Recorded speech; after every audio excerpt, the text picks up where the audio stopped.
Përshëndetje ju them të gjithë ndjekësve të mi në YouTube. A duhet që ne t'ju themi narcistëve se ata janë narcistë dhe se ata me patjetër duhet që të bëjnë një terapi? Jo, për shkak se vetë natyra e problemit është e tillë që pa marrë parasysh se sa ti ke dëshirë, se sa ti personi në fjalë e don,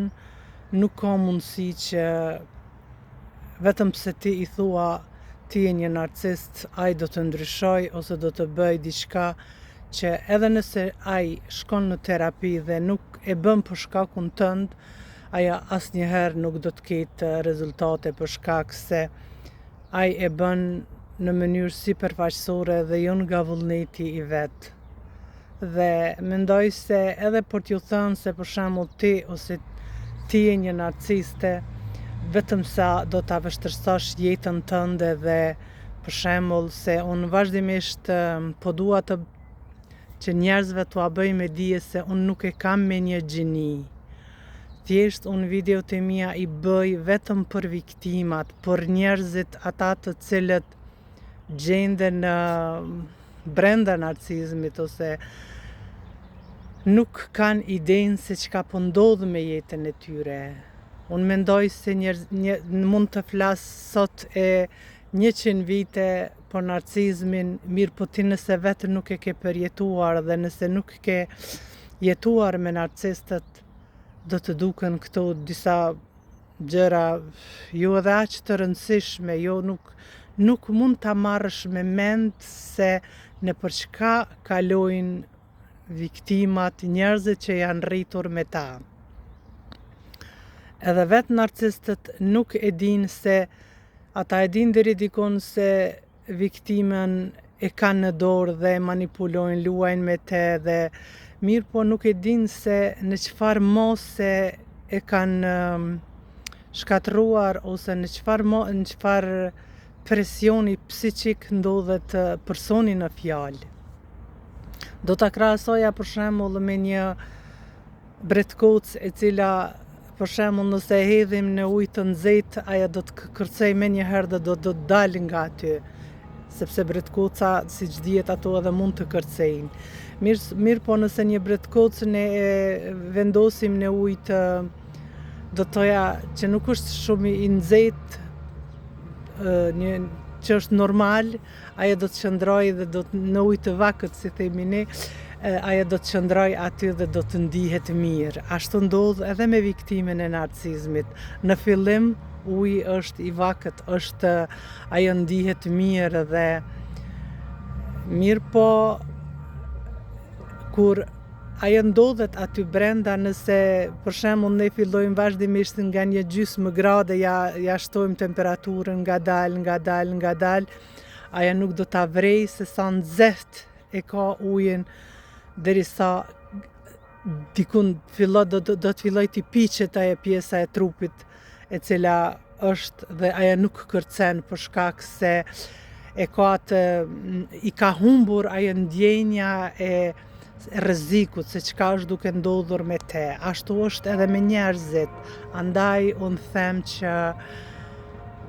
duhet njerëzit të informohen, sidomos ka nevojë viktimat, e bëj për hir të tyre. Unë për veti kam qenë në atë situatë, mirë po do thoja me plot gojën që unë jam shëruar, unë kam shëruar vetveten, unë kam gjetur informacionet, fati e ka dashur që unë punoj vetë në bibliotekë dhe kam pas qasjen libra, kam pas qasjen informacione e në video, mirë po jo se cili i ka pasur këto. Andaj, unë them që mjafton një informacion, dëshira ime më e madhe është që njerëzit ta kuptojnë se diçka aty nuk është në rregull dhe se faji nuk është i tyre. Ta kërkojnë me çdo kusht, ta gjejnë vetveten, ata do ta gjejnë çelësin, sepse narcizmi në vete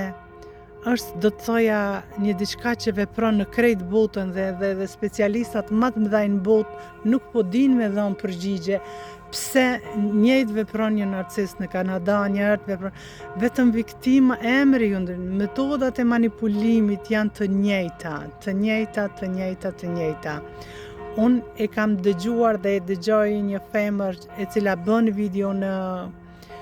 YouTube në Gjermani, është diku afër Stuttgartit ku unë edhe vetë jetoj aty. Videot e saj quhen Die dritte Frau. Është interesant se si është e mundur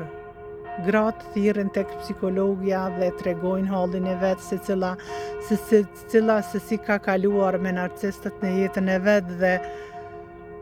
në pikat kryesore të gjithë narcistët veprojnë njëjtë. Do të thotë që është një programim pothuaja i njëjtë edhe pse është në vende të ndryshme të botës. Andaj unë them që nuk është e ndershme, ndoshta do të thoja që ta krahasojmë një femër në Kanada ose një moshkull në Kanada ose në Amerikë ose këtu në Gjermani me ata që jetojnë në Kosovë ose në Shqipëri, dikon atje në zonat thella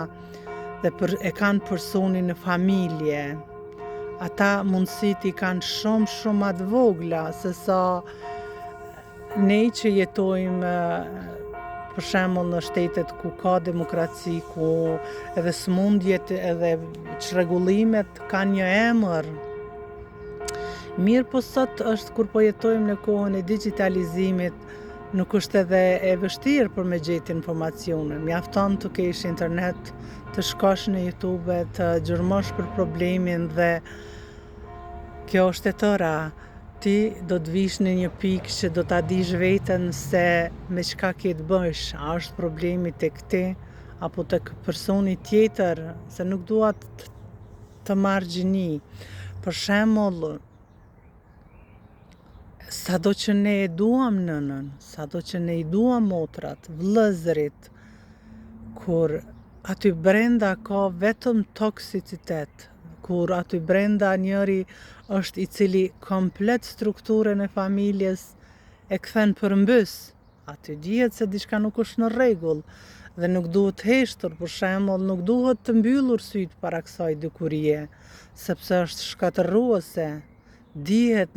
fakt është që narcizmi shkatërron komplet njeriun, shkatërron tjetrin për shkak se është një programim i cili nuk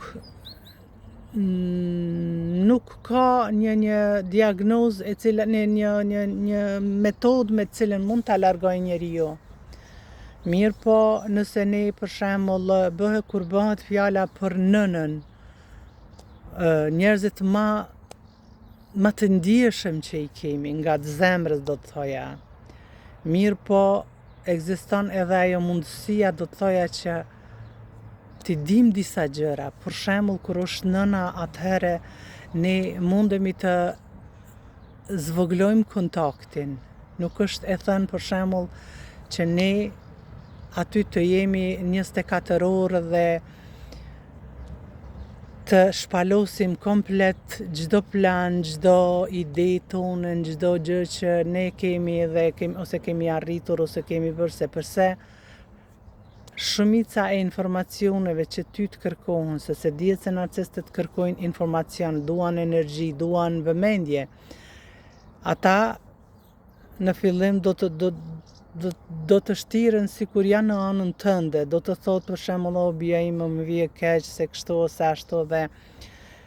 do të filloj, do të zhurmoj, do të marr informacione sa më shumë nga ti. Mirë, po mos harro se të gjitha ato informacione do t'i përdor me të tjerët kundër teje. Ti do të habitesh edhe vetë si është e mundur që personi në fjalë, njeriu që unë e dua më së shumti në jetë, për shembull, ka bërë këto gjëra, ka thënë për mua, ose të lëndon në mënyrë të pandërprerë. Unë do të thoja, kur bëhet fjalë për nënën, vëllezërit, motrat, babajin, duhet ndërprer kontakti, duhet bërë distancë thjesht në kontakt me ta. dhe sa më pak informacione personale me të cilat ata mund ty të kapin ose të bëjnë, të fusin në lojën e tyre. Unë do të thoja që do të ishte mirë për shembull para se t'i vizitoni ose nëse të mendoni kohën sikur ju jeni duke u futur në det ose dikun sikur ata zhytësit të cilët e planifikojnë kohën sa do të qëndrojnë në ujë dhe kur e kanë planifikuar edhe e përballojnë atë presionin që e kanë poshtë ujit, ashtu duhet bërë edhe me njerëzit për shembull që narcist ose të cilët ne i kemi në familje, të cilët ne me patjetër duhet që të kemi kontakt me ta. Mirë po, kur ne planifikojmë kohën, themi po shkoj 1 orë, do të rri 1 orë, do të jem aty dhe ti kur e sheh orën tashmë vetëm është bërë 1 orë, atëherë mund edhe të qohesh dhe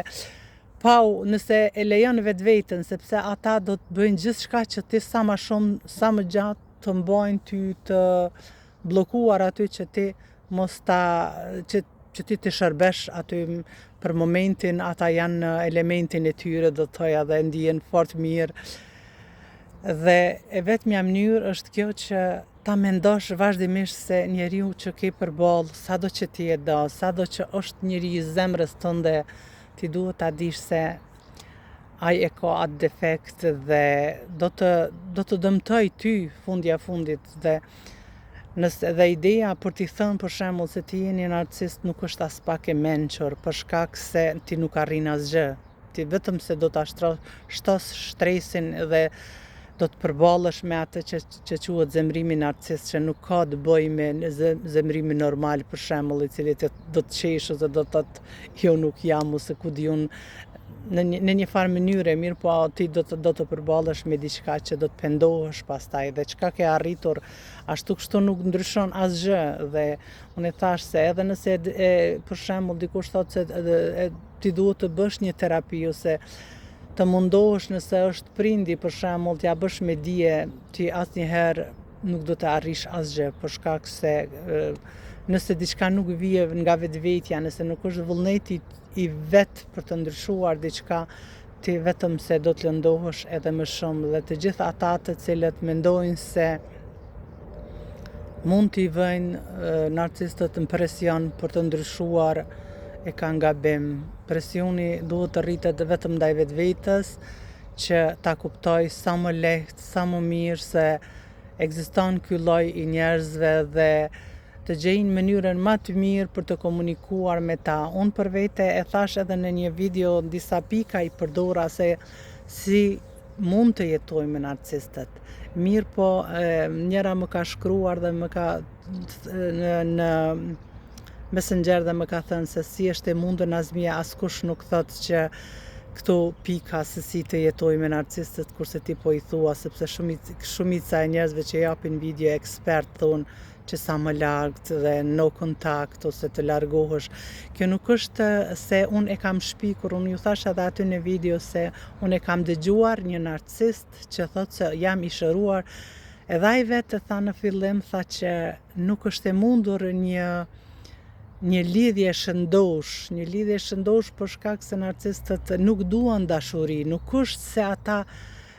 unë për veten time po flas personalisht, për mua dashuria është diçka që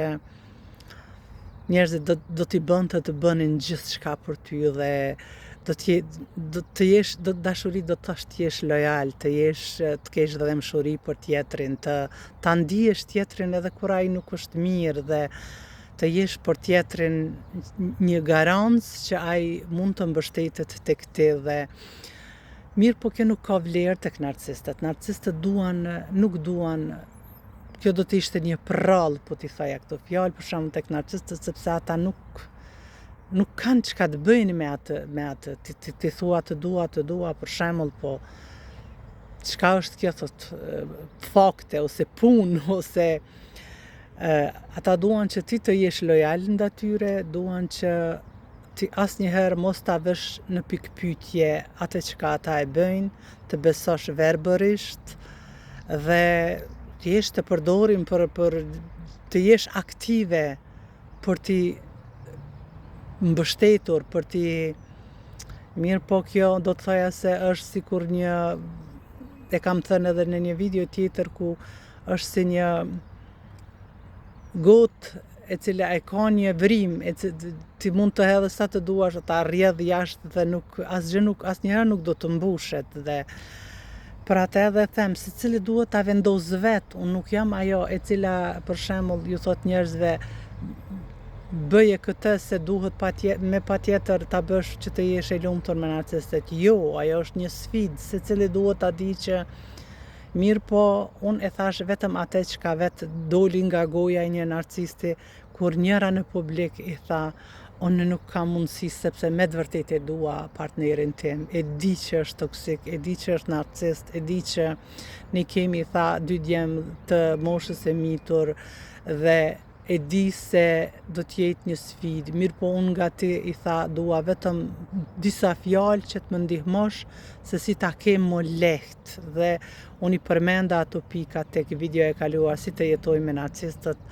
Dhe kjo ishte ajo e tëra që ka dua të them, se me të vërtet secili duhet ta di vetë, të vendos vetë për jetën e vetë. Videot e mia ju mund t'i dëgjoni mirë, po secili mund të hulumtoj, mos rrini vetëm tek unë, ju kërkoni të vërtetën e juaj. Unë ju kam thënë edhe në videot e kalume, Senva Kininfermia për mua është njeriu i cili më ka hapur sytë, e kam kuptuar çka ka ndodhur në të kaluarën, e kam kuptuar, i kam gjetur përgjigjet që nuk kam mund t'i marr nga vetë narcistët, dhe edhe sot po t'i pyes ata tashmë shumica, edhe ka edhe që nuk jetojnë, ka edhe që edhe nëse janë në një moshë që ti nuk mund t'ju bësh pyetje, ata nuk kanë përgjigje, ata do të shkojnë në botën tjetër, mirë, po nuk e dinë se çka ka ndodhur. Unë nuk është se jam një njeri i cili dua t'i paragjykoj të tjerët, t'i stigmatizoj të tjerët. Më besoni, sikur të kisha mundësi, do të shkoja dhe të kthehesha në kohë, të kisha një makinë ku të kthehesha në kohë, do të shkoja tek fëmijëria e narcistëve që kam pasur në punë me ta, dhe do t'i përqafoja ata kur kanë qenë ata fëmijë, kur e kanë krijuar atë programe, dhe do t'i thoja mos e bëj se ai do të shkatërroj gjithçka që ti krijon, gjithçka që është e shenjë, do ta shkatërroj për shkak se jeta është e bukur, ti nuk ke nevojë të shkosh në atë ekstrem, sa që ti mos të ndihesh asgjë për të tjerët. Dhe do t'i përqafoja thjesht, do t'i thoja se i dua, mirë, po kjo gjë nuk është e mundur. Dhe unë për veten time ju garantoj se asnjëherë nuk e kam për ta stigmatizuar, për ta që dikush të thot për shembull të ndihet keq, mirë, po duhet realiteti të shiqohet në sy. E vërteta duhet pranuar se ekzistojnë këta njerëz. Duhet pranuar se edhe vetë ne kemi defekte, edhe ne jemi të programuar që të jemi një magnet për ta, për shembull, se nuk është e mundur se ata nuk vinë ty të marrin, të fusin në një thes dhe të jesh pranë tyre. Nëse vim nga prindër toksik, nga njerëz që narcist në këtë botë, atëherë ata jam shumë e bindur, edhe nuk ka asnjë kush që ma mbush mend që edhe ata nuk i kanë pasur prindrit e vet, të paktën njërin nuk ka qenë i tillë. Dhe informacioni është përcjell nga gjenerata në gjeratë, dhe unë mendoj se ai cili i jetës është që të njihet, se sipas Carl Gustav Jungut, është që njeriu duhet ta pranoj errësirën, ta pranoj se gjeneratat, për shembull, në trungun familjar kanë përjetuar narcizmin, kanë jetuar me dhimbje, nuk e kanë ditur se çka ka ndodhur. Në momentin që ti e din, ti e pranon, ti e përqafon dhe thua, po ky është fati im, dhe kjo ka jetuar me gjenerata, për shembull, tek trungu familjar, pa e ditur, kanë vdekur meshkuj që kanë pas një grua e cila në asnjë mënyrë nuk kanë arritur që të komunikojmë, të si thënë në mes të katër syve, si thonë gjermanët, Augenhöhe, dhe kjo është me të vërtet e dhimbshme, ose për shembull një grua e cila e ka dashur një partner dhe asnjëherë nuk ka arritur ta hap zemrën e tij, asnjëherë nuk ka arritur që dashuria e saj të depërtojë tek shpirti i tij. Dhe vetëm ne kur e pranojmë këtë, ne e shërojmë edhe traumen, edhe informacionin i cili shkon edhe për te jetës dhe për cilët ndër gjenerata. Unë për vete time pranoj çdo kritik, çdo gjë që njerëzit mund të më bëjnë, sepse e di se diçka po bëj në informacionin gjenetik dhe nuk dua unë të jem ajo e cila e vën një gur në drejtim të shërimit, në drejtim të një bote ku narcizmi ndoshta do të jetë diçka që shumë e rrallë dhe jo edhe aq e përhapur. Unë ju përshëndes dhe ju uroj një ditë të mirë. Ju lutem, ju falenderoj shumë nëse ju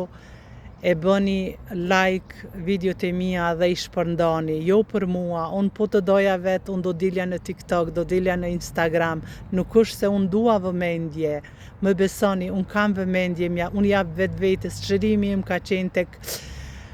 vëmendja që i kam dhënë vetvetes dhe kjo është e qëndrueshme, kjo mua nuk më bën përshtypje për shembull të dalë dhe në të gjitha media dhe të flas. Mirë po mua më mjafton që zëri im të shkoj tek viktimat dhe jam e bindur që ju do të më ndihmoni. Për shkak se nëse ju bëni like për shembull videot e mia YouTube pas ka mundësi që t'i përhap videot edhe më shumë dhe simbas like-eve dhe simbas abonentëve që bëhen edhe aq edhe shpesh qarkullojnë videot. Unë ju përshëndes dhe ju uroj një ditë të mirë. Faleminderit që më ndiqni.